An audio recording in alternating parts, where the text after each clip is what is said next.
그런데 요 디베랴, 우리 입장에서는 갈릴리인데요. 굳이 사도는 우리에게 좀 더 친숙한 그냥 갈릴리라고만 표현하면 되는 거를 굳이 왜 디베라의 갈릴리 바다라고 했을까요? 이 배경을 한번 오늘 살펴볼 필요가 있습니다. 자, 갈릴리 하면 또 우리에게는 뭐가 생각이 나죠? 갈릴리 호수. 예. 근데 오늘 이건 보면 갈릴리 바다라고 돼 있어요. 그다음 마가복음 7장 32절에 보면 갈릴리 호수라고 돼 있습니다. 똑같은 거예요. 옛날에는 유대인들은 물이 많은 것을 보면 그걸 바다라고 표현했거든요. 실제로는 호수입니다. 내륙에 있어요. 남북으로는 한 21km 정도, 폭이 한 12km 정도 돼요. 수심 5, 60m 정도 됩니다. 굉장히 큰 호수죠. 그러니까 충분히 바다라고 할 만한 그런 곳입니다. 자, 그 갈릴리 호수에 이제 사람들이 몰려드는 과정, 그 다음에 그들을 대하시는 예수님에 관한 이야기가 오늘 읽은 본문부터 이제 시작이 되는데요. 이 이야기는 우리에게 너무나도 잘 알려져 있는, 그리고 4개 복음서에 공통적으로 기록되어 있는 오병이어의 사건을 다루고 있습니다. 우리가 잘 알고 있는 내용이죠. 그 수많은 사람들을 예수님이 어린 소년이 가지고 온 보리떡 5개와 물고기 2마리로 먹이고 남긴 그 엄청난 사건을 기록한 겁니다. 자, 오늘 이 이야기가, 우리는 너무나도 잘 알고 있는 이 이야기가 왜 하필이면은 갈릴리가 아닌 디베라의 갈릴리에서 이루어졌는지를 살펴볼 필요가 있어요. 자, 예수님께 나온 그 사람들, 지금 디베라에 모여 있습니다. 갈릴리예요. 자, 그렇게만 이해하시고 봅니다. 일단 유대인들 입장에서 한번 살펴볼게요. 유대인들은 지금 자유로운 그런 국가에서 생활하고 있었을까요? 아니에요. 물론 이렇게 막 엄청난 그런 압제까지는 아니었지만 로마 제국의 식민지 지배를 받고 있었습니다. 그렇기 때문에 그들의 그 염원은 하루빨리 이 이방 제국의 손아귀에서 벗어나는 거예요. 그들은 선민의식이 강했잖아요. 그렇기 때문에 아무리 로마 제국이 당시 세계 최강의 대국이고 힘이 세고 붙었을 때 도저히 이스라엘이 상대가 안 되더라도 그들 마음속에는 그래봤자 이방인인 거예요. 그러니까 대놓고 얘기하자고 하면은 눈을 쳐다보고 얘기는 못하지만 그들은 여전히 로마 제국을 그래도 그래봤자 너네는 이방인이야. 감히 하나님의 백성이 우리들을 끝끝내 정복시키지 못할 거야라는 그런 영적인 자부심이 있었어요.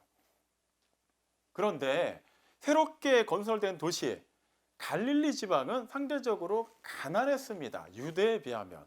근데 그 가난한 그 지방에, 그 지역에 황제의 이름을 딴 도시가 새로 세워졌어요. 그러면 갈릴리 다른 동네에 비하면 훨씬 더 화려했겠죠. 자랑이 됐을 거예요. 그러니까 그 지역에 사는 사람들 입장에서는 야, 나는 그렇게 갈릴리에서 디베라 출신이야, 이렇게 말하면 어깨에 힘이 들어갈 만한 상황이에요. 충분히 그들에게는 좀 하나의 자부심의 상징이 될 수 있는 도시였습니다. 하지만 이름이 로마 황제 이름이에요. 그들 입장에서는 이를 바득바득 깔면서 언제나 이 로마의 압제에서 벗어나 볼까라고 생각하고 있는데 가장 자랑할 만한 도시, 가장 화려한 도시, 그 도시의 이름이 그들이 그렇게 무시하는, 그런데도 어쩔 수 없이 그들의 압제를 받아야만 하는 로마 제국의 황제 이름이란 말입니다. 그러니까 그들이 그 도시를 자랑할수록, 그 도시를 스스로가 자랑스럽게 여길수록 그들 스스로는 현실적으로 로마의 지배하에 있다는 것을 더 드러내는 것밖에 안 되는 거예요. 유대인들이 그토록 자랑스러워하는 아브라함의 이름을 땄거나 다윗의 이름을 땄다면 그렇게까지 심각한 문제는 아니에요. 근데 지금 로마 황제 이름이 붙은 도시. 자, 그곳에 이제 예수님께서 이제 사람들을 만나시는 그런 이야기입니다. 오늘 읽은 요한복음 6장 1절은 첫 시작이 그 후에라고 시작을 하고 있어요. 그 후면은 그 전에 무슨 일이 있었다라는 거예요. 그 전에 무슨 일이라면 요한복음 5장을 살펴보면 되겠죠. 계속해서 살펴봤습니다. 베데스다 못에서 38년 된 병자를 일으키시고 그 일이 계기가 되어서 수많은 유대 지도자들과 충돌하신 일이죠. 그때 직결 심판을 벌려서 그 유대 지도자들은 예수님을 죽이려고 했습니다. 근데 예수님께서는 자신의 신성에 대해서 여러 가지 증언을 제시하셨어요. 그리고 정확히 그게 어떻게 결정됐다라는 것은 기록되어 있지 않습니다. 근데 우리는 충분히 유추할 수 있어요. 그 후에 예수께서 이렇게 기록된 것으로 보아니 분명히 그때 어떻게든 그 수많은 사람들이 예수님을 죽이려고 하였지만 그렇게 하지 못했다라는 것이죠. 그리고 그분이 그러니까 디베랴의 갈릴리 바다 건너편으로 가셨어요. 그동안에 무슨 일이 많이 일어났다라는 것 정도는 우리가 이제 어느 정도 이제 바닥에 깔고 이제 그 다음 얘기를 보겠습니다. 근데 그 많은 사람들, 큰 무리들이 예수님께 나왔다고 기록하고 있는데 그 이유를 요한복음 6장 2절은 어떻게 기록하고 있는지 하면 예수께서 병자들에게 행하신 표적을 보았기 때문이라고 기록하고 있어요.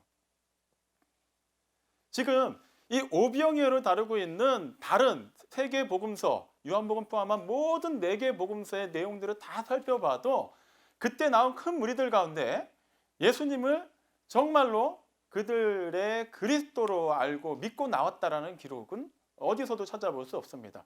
그들의 공통 분모는 하나였어요. 병자들에게 행하신 표적을 보았기 때문이에요. 신기한 일이 벌어진 거예요. 예전에 구약시대 그들의 조상 때는 그런 일들이 있었다는 것은 전승으로 들어 알고 있고 기록된 여러 가지 문서들을 통해 알 수는 있는데 그들 시대에는 어느 사람이 등장해가지고 죽은 사람을 살리고 뭐 병자를 고치고 그렇게 말도 안 되게 물이 변하여 포도주가 되게 하고 이런 사례는 없었습니다. 그러니까 그들은 그것을 직접 본 사람들 또 그것을 본 사람들을 통해서 들은 사람들이 된 거예요. 신기한 거예요. 우와! 이런 일이 벌어지나? 세상에 이런 일이. 실제 저게 사람이 한 게 맞을까? 내가 직접 봤는데 어떻게 이런 일이 가능하지? 그러면서 단지 호기심에 이끌려서 예수님께 나온 거예요. 또 고치나 보자. 우리 가운데도 아픈 사람도 있는데 나도 지금 아픈데 진짜 고쳐주나 보자. 와, 어떻게 똑같은 사람인데 저런 일을 할 수가 있지? 그들에게는 그저 신기한 일이었어요. 놀라운 일, 그들의 호기심을 자극할 만한 일 이상도 이하도 아니었습니다. 하나님의 아들이 직접 그들 가운데 오셨음에도 불구하고 그들은 그분을 보면서도 하나님의 아들로 만나지 못하고 뭔가 그들 가운데 새로운 일을 하는 분, 뭔가 놀라운 일을 벌리는 분, 와, 그게 이왕이면 나한테도 일어났으면 좋겠다라고 바라면서 나아갈 수 있는 그런 대상에 불과했던 거예요. 왜 사도가 갈릴리 바다라고 표현하지 않고 디베랴의 갈릴리 바다라고 표현하셨는지를 이 상황을 보면 알 수가 있어요. 디베랴, 아무리 화려한 도시랄지라도 그것은 그들이 식민 지배하에 있다는 것을 증명하는 것 이상도 이하도 아닌 상황입니다. 아무리 그들이 다른 지방 사람들에게 자랑할 만한 그런 화려함이 있고 웅장함이 있다 하더라도 그들의 현 모습은 그냥 나는 식민 지배를 받고 있어라는 것을 자랑하는 것밖에 안 되는 거예요. 그럼에도 불구하고 그들은 그 화려함만을 쫓아서 자랑하고 있었어요. 예수님께 지금 나온 사람들도 마찬가지입니다. 그리스도로 만나질 못했어요. 예수님께서 행하신 그 표적은 사람이 할 수 있는 일이 아닙니다. 그렇다면 그들이 그 즉시로 이분은 정말 하나님의 아들이고 우리의 영혼을 영원히 그 죽음에서 생명으로 인도하실 분이다라고까지는 모른다 할지라도 이거는 일반적인 사람이 아니다. 그리고 이분이 그동안 하신 말씀, 실제 행하신 표적들을 보고 이분이 자기 스스로 증언하는 것을 기준으로 해보니까 정말 이거는 하나님만이 하실 수 있는 일인데 이 정도까지는 나아갔어야 해요. 근데 그들은 그게 중요하지 않았어요. 그들의 영성이 얼마나 바닥이고 얼마나 어두운 가운데 있는지를 그대로 표현하면서 예수님께 나온 겁니다. 오늘은 누굴 고치나 보자. 이왕이면 그 치유가 나한테 일어났으면 좋겠다. 그것만을 바라보고 나온 거예요. 그들은 갈릴리로 나왔지만 그들의 시선은 디베랴에 꽂혀 있는 겁니다. 예수님을 그리스도로 보면서 나온 것이 아니라 예수님으로 하여금 기적을 행하는 분으로만 생각하고 나온 거예요. 그렇기 때문에 사도는 굳이 디베랴를 언급하면서 우리에게 그 주의를 환기시킵니다. 우리는 어떠냐라는 거예요. 우리는 예수님을 믿는다고 하면서 예수님께 예배 드리러 나온다고 하면서 우리의 관심사는 어디로 가고 있습니까? 주님이 정말 이곳에 함께 하신다는 것을 믿는다고 하면서 우리의 믿음의 대상은 정말 주님이 맞습니까? 계속해서 한번 살펴볼게요. 자, 근데 그 상황은 그 수많은 사람들만 예수님께 나온 게 아니에요. 예수님의 제자들도 있었어요. 근데 그 당시 상황은 그렇게 이렇게 단순한 상황이 아니었습니다. 제자들 입장에서 한번 살펴볼게요. 같은 내용을 기록한 마가복음 6장을 보면 30절, 31절에서 그 일이 있기 직전에 제자들이 전도 여행을 하고 막 돌아온 상황임을 알 수 있습니다. 근데 그들은 몹시 지쳐 있었어요. 그래서 주님께서 그들로 하여금 약간 한적한 곳에 가서 좀 쉬라고 말씀하신 거예요. 그곳이 바로 지금 수많은 사람들이 몰려온 그곳이 돼버린 겁니다. 예수님과 제자들이 좀 곳에 이제 좀 한적한 곳에 가서 쉬려고 이제 그 갈릴리 바다를 건너서 어디론가 갔는데 마침 수많은 사람들이 예수님의 행적을 쫓았고 그 얘기를 듣고 그곳으로 다 몰려든 거예요. 오늘 읽은 본문을 보면 유대인의 유월절이 가까이 왔다라고 기록되어 있죠. 유대인들, 갈릴리 사람들도 마찬가지죠. 유대 지방 사람들도 마찬가지고 그 중요한 절기를 지킬 때는 필히 예루살렘으로 가야만 했습니다. 예루살렘은 유대 지방에 있어요. 갈릴리 기준으로 보면은 내려가야만 하는 거예요. 그렇기 때문에 그들 가운데 지금 예수님께 나온 큰 무리들 가운데 상당수는 지금 유월절을 지키기 위해서 예루살렘으로 향하고 있는 사람들도 상당수가 있었을 겁니다. 그들 가운데 소문이 퍼진 거예요. 야, 그 표적을 행한 예수가 지금 제자들과 함께 저쪽에 있다더라. 오늘은 또 누구를 고치는지 보자. 혹시 아냐? 우리 중에도 누구 고침받을지? 그러니까 사람들이 어차피 내려가는 길에 그쪽으로 와 하고 몰려간 거예요. 제자들 입장에서 볼게요. 지금 몸이 지쳐 있어요. 그걸 누구보다도 주님이 잘 아시니까 야, 너희들 잠시 쉬어라라고 말씀하신 상황이네요. 근데 사람들이 막 몰려옵니다. 그럼 제자들도 뭔가 일을 해야 돼요. 그 사람들 질서를 잡아야 되고 뭔가 예수님과 그 사람들 사이에서 기본적인 또 뭔가 이렇게 좀 지켜야 되는 것을 계속 알려줘야 되고 전달을 해야 됩니다. 굉장히 힘들고 어떻게 보면은 귀찮은 존재들이 된 거예요. 그런데 여기서 주목할 것은 제자들과 그 큰 무리들은 이렇게 사뭇 입장이 다른 것 같지만 그들에게는 공통점이 하나 있다는 거예요. 이미 살펴본 것처럼 그 큰 무리들은 예수님께서 병자들에게 행하신 표적을 보고 나왔어요. 제자들은 어떻습니까?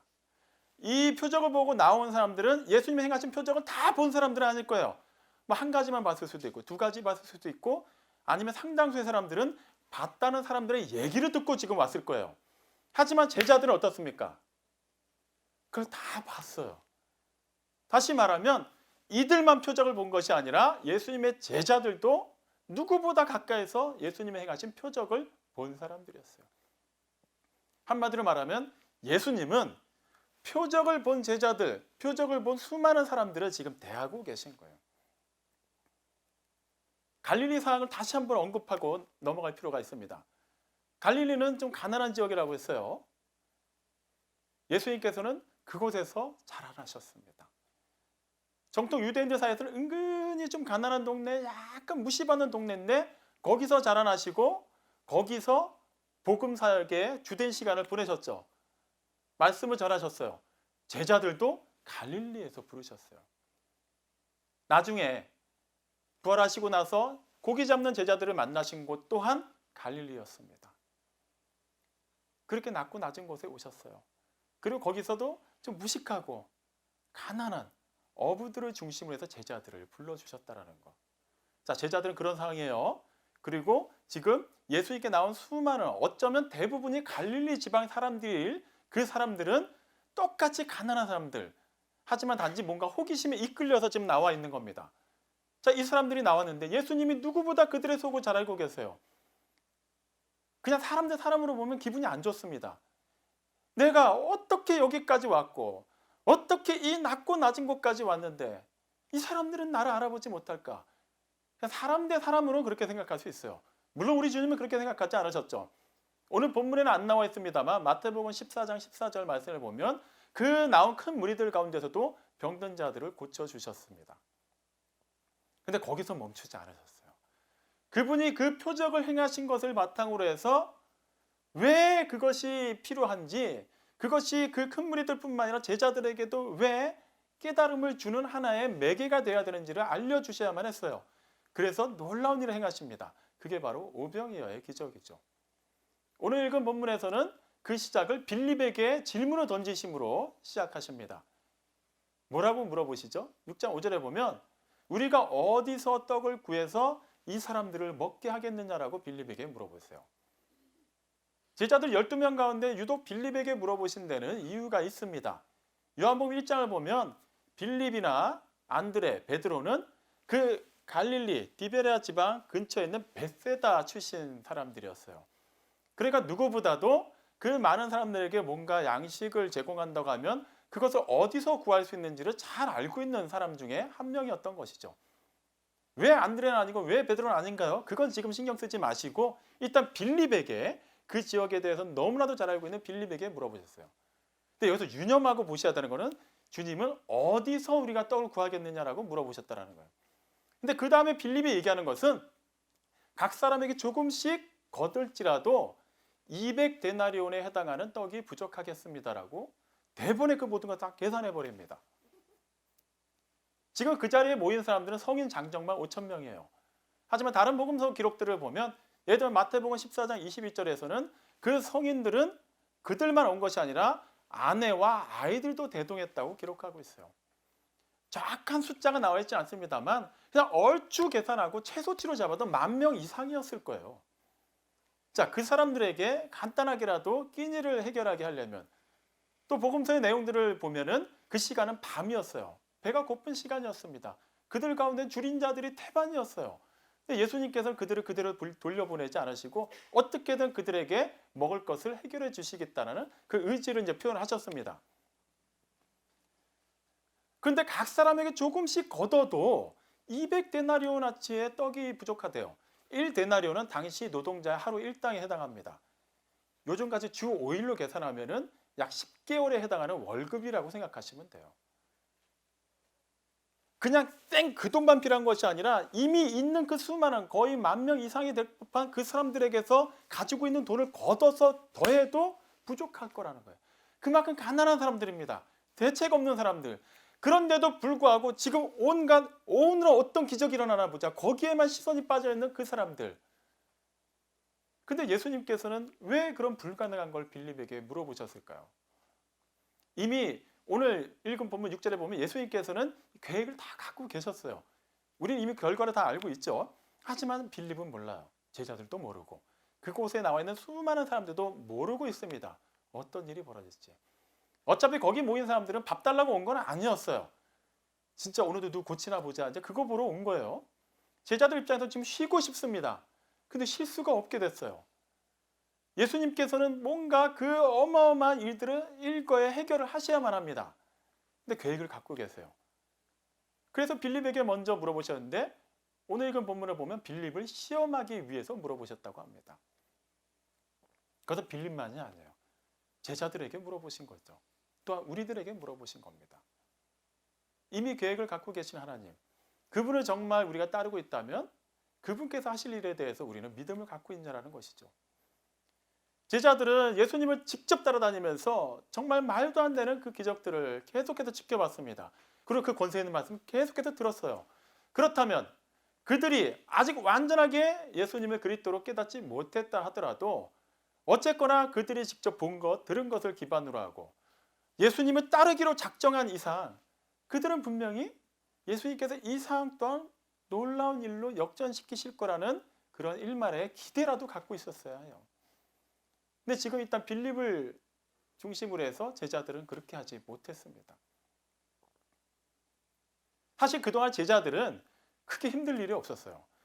예수님의 제자라는 이유만으로 유대 지도자들에게는 좀 안 좋은 시선은 받을 수 있었습니다. 하지만 그들이 예수님을 따라다닌다는 이유만으로 무슨 막 죽을 만한 일은 아직까지 없었어요. 뭐 그들이 할 만한 일이라면 뭐 사마리아로 갔을 때는 뭐 음식 구해오는 것, 아니면 예수님을 대신해서 뭐 세례를 베푸는 것, 아니면은 뭐 예수님의 명을 따라서 뭐 팀을 나눠서 이렇게 전도 여행 갔다 오는 것, 몸은 수고로울 수 있는데 그 자체가 불가능한 일은 아니었어요. 자, 지금 상황 예수님도 그대로입니다.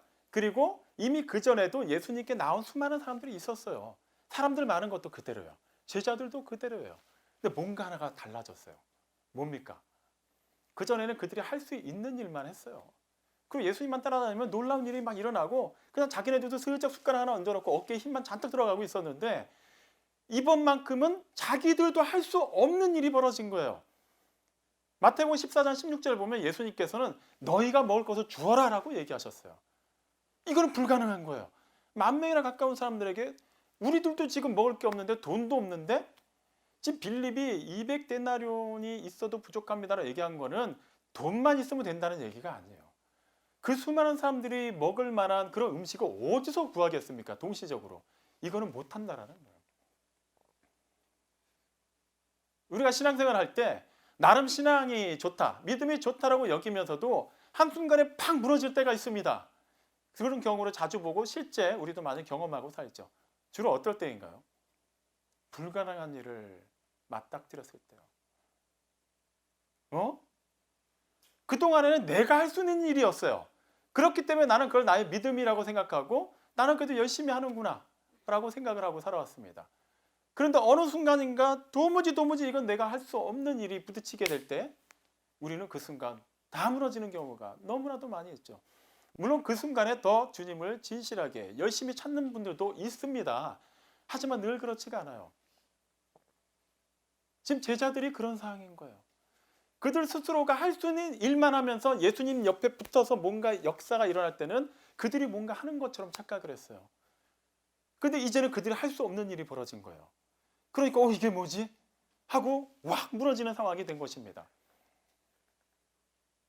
우리가 정말 할 수 없다고 여겨지는 그 일이 우리를 꽉 막고 있을 때 그때가 정말 주님께서 우리를 통해 역사하실 때입니다. 그전에도 역사하셨어요. 변함이 없습니다.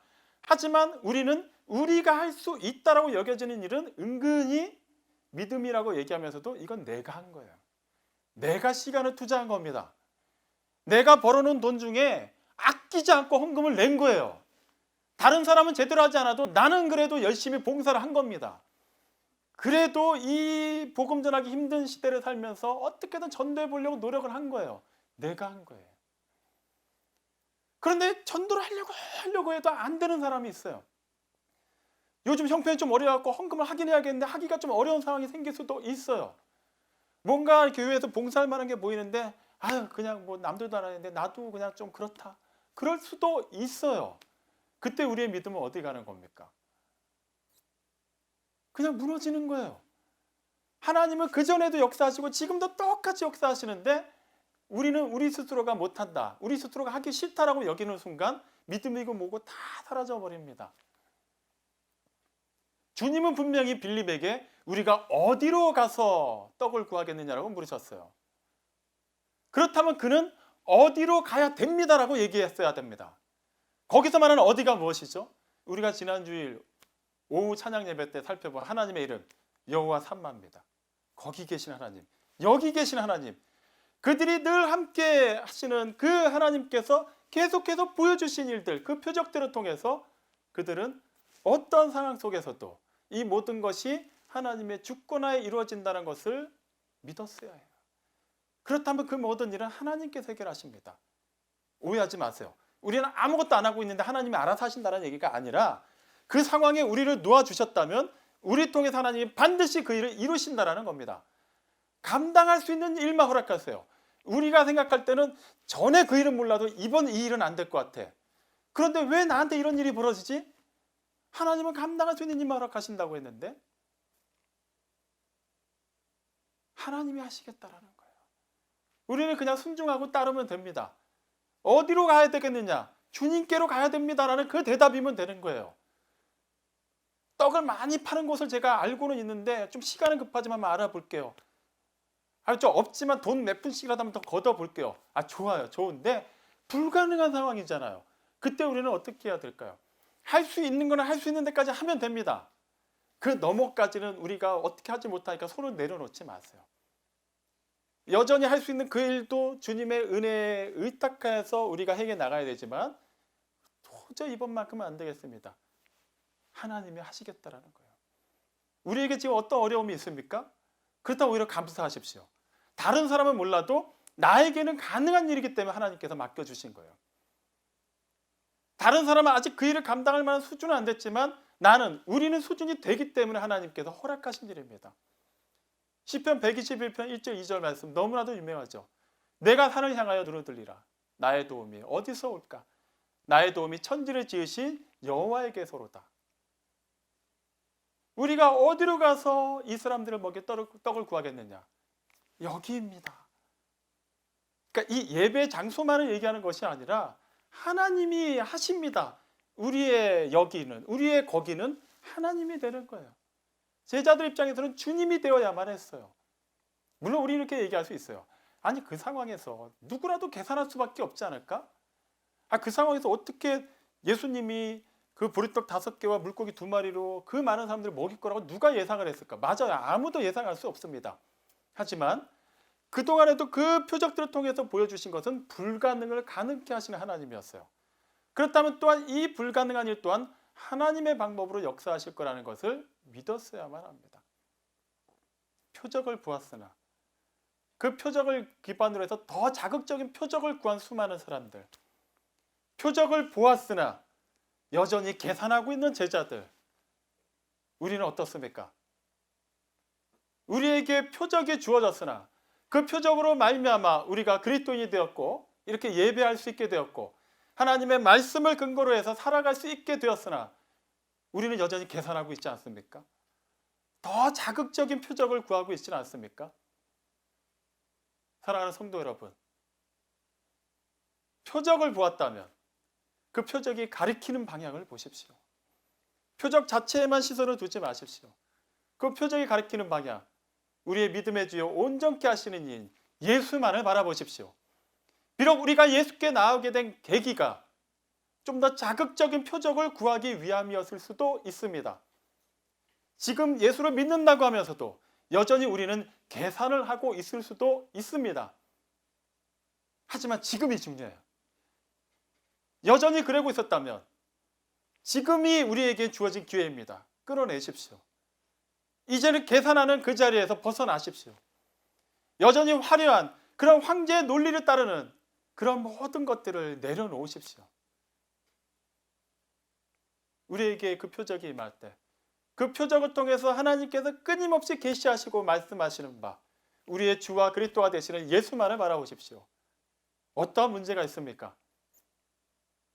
아무 문제가 없습니까? 표적을 별로 구하지 않아도 되나요? 오히려 그것은 우리의 영성이 바닥을 치고 있다는 적신호가 됩니다. 우리는 계속해서 구해야 돼요.